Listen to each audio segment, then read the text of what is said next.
Sahabat iman yang dirahmati oleh Allah Subhanahu wa taala, kalau kita berbicara hubungan antara NU Jam'iyah Nahdlatul Ulama dengan para ulama-ulama Habaib Ba'alawi itu sangat erat. Banyak sekali data-data tentang adanya hubungan yang erat antara organisasi NU dengan ulama-ulama dari kalangan Habaib sejak awal berdirinya. Contoh misalnya Kiai Haji Hasyim Asy'ari. Kiai Haji Hasyim Asy'ari, pendiri dari Nahdlatul Ulama, memiliki guru-guru dari kalangan Habaib ketika belajar di Mekah. Maka hubungan Kiai Haji Hasyim Asy'ari dengan para Habaib Ba'alawi itu hubungan yang dekat secara personal dan dekat secara intelektual. Secara intelektual beliau mendapatkan banyak ilmu dari kalangan para Habaib. Kemudian setelah pulang ke Indonesia, beliau memiliki kedekatan khusus dengan para Habaib. Bahkan secara intelektual, keilmuan, beliau tidak lepas dari itu. Ketika Kiai Haji Hasyim Asy'ari mendirikan Jam'iyah Nahdlatul Ulama, ada seorang kiai dari Pasuruan mengkritik tentang pendirian Nahdlatul Ulama dengan menulis syair.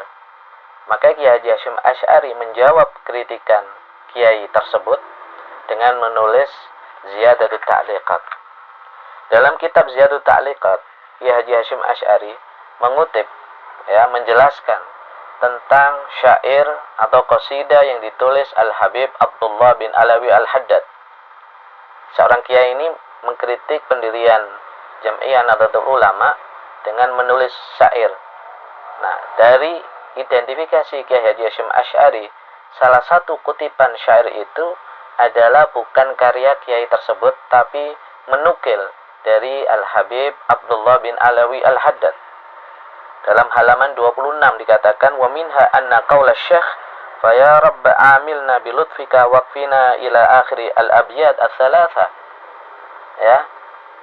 Dari bait ini diidentifikasi oleh Al-Habib Kiai Haji Hasyim Asy'ari bahwa bait ini adalah dari Al-Habib Abdullah bin Alawi Al-Haddad yang kemudian beliau mengutip secara lengkap qasidah dari Habib Abdullah bin Alawi Al-Haddad.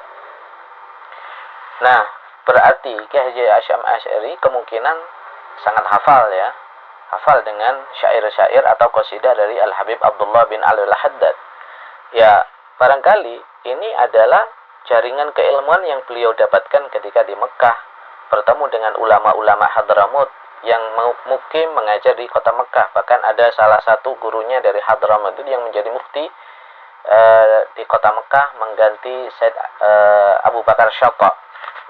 Said Abu Bakar Syata ini luar biasa, ulama yang melahirkan banyak gurunya para ulama-ulama Nusantara, juga gurunya ulama-ulama dari kalangan Habaib Hadramut.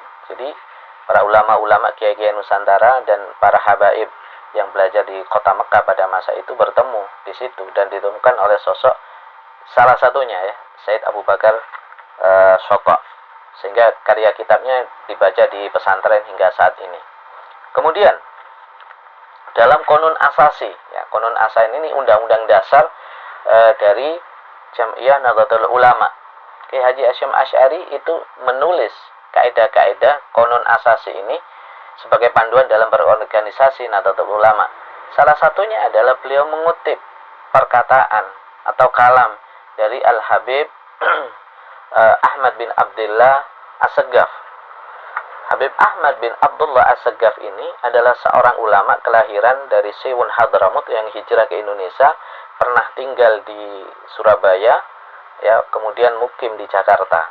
Ketika tinggal di Surabaya, beliau mendirikan Madrasah Al-Khairiyah, madrasah yang sampai sekarang eksis sampai sekarang. Ketika di Jakarta, beliau salah satu di antara habaib yang mendirikan Ar-Rabithah Al-Alawiyah, dan beliau salah satu ulama ahli nasab. Bahkan beliau menulis salah satu kitab tentang nasab, meringkas dari kitab Syamsul Dhahirah. Disitulah beliau menulis nasab-nasab para habaib, bahkan para nasab Wali Songo itu juga disebutkan di situ.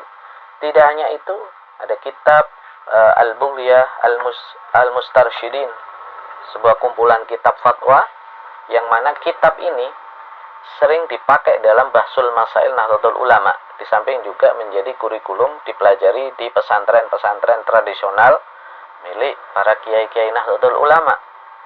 Siapa pengarang kitab ini? Adalah Al-Habib Abdurrahman Al-Masyhur. Ya, kitab ini sangat populer ya, dan menjadi rujukan kiai-kiai dari kalangan Nahdlatul Ulama. Ini menunjukkan satu lagi bukti bahwa secara intelektual ulama-ulama Nahdlatul Ulama itu merujuk kepada ulama-ulama dari kalangan Ba'alawi ya. Dan ini diantara sekian data-data, masih banyak data-data yang menunjukkan hal itu ya. Kedekatan secara personal, sekali lagi ketika Kiai Haji Hasyim Asy'ari mendirikan Jam'iyah Nahdlatul Ulama, mau meresmikan pendirian itu, beliau minta restu kepada para kiai, kepada para habib. Salah satu habib yang diminta restu adalah Habib Hashim bin Yahya bin Umar bin Yahya Pekalongan. Ya, ketika Kiai Haji Hasyim Asy'ari sowan ke Pekalongan, ke kediaman beliau, Habib Hashim bin Yahya dawuh mengatakan, saya ridho antum mendirikan Jam'iyah Nahdlatul Ulama. Ini kalau tidak ada kedekatan secara pemikiran, tidak mungkin Kiai Hasyim Asy'ari seperti itu. Maka dalam Jam'iyah Nahdlatul Ulama dalam bidang tasawuf itu juga mirip dengan thariqah Ba'alawiyah. Ya, tasawuf sebagaimana dijelaskan bahwa tasawuf yang dianuti oleh Nahdlatul Ulama adalah tasawuf yang mengikuti Imam Al-Ghazali dan Imam Junaid Al-Baghdadi. Mirip dengan thariqah Ba'alawi ya, sebuah thariqah yang dianuti ya oleh para habaib Ba'alawi, yaitu perpaduan antara tasawuf Imam Al-Ghazali dengan tasawuf Imam Asy-Syadzili ya. Bahkan dalam buku Historical Fact and Fiction, Profesor As-Said Muhammad Naqib Al-Atas mengatakan bahwa tasawuf di Nusantara itu disyarah, itu sanad ilmunya itu sambung kepada Al-Faqih Al-Muqaddam Muhammad bin Ali Ba'alawi, yang mana tasawuf ini menggabungkan antara Al-Ghazali, Imam Al-Ghazali dengan Asy-Syadzili. Kemudian disyarah, diringkas oleh Al-Faqih Al-Muqaddam dan ditulis oleh Al-Imam Al-Habib Abdullah bin Alawi Al-Haddad. Tasawuf Nusantara ini berkembang yang seperti ini, itu berkembang dari sanad keilmuan dari Al-Faqih Al-Muqaddam, dari Imam Al-Haddad ya. Ini menunjukkan bahwa secara intelektual, secara personal, secara keilmuan, Nahdlatul Ulama sangat dekat dengan Bani Alawi, sehingga tidak bisa dipisah-pisah. Itu kalau ini bersatu antara kiai-kiai dari kalangan Nahdlatul Ulama dengan para ulama dari kalangan para habaib Ba'alawi, maka ini menjadi kekuatan ya. Kita pernah jaya dari segi keilmuan, ulama Nusantara pernah jaya. Itu semata-mata ada jaringan yang menyatukan ini, habaib dengan kiai.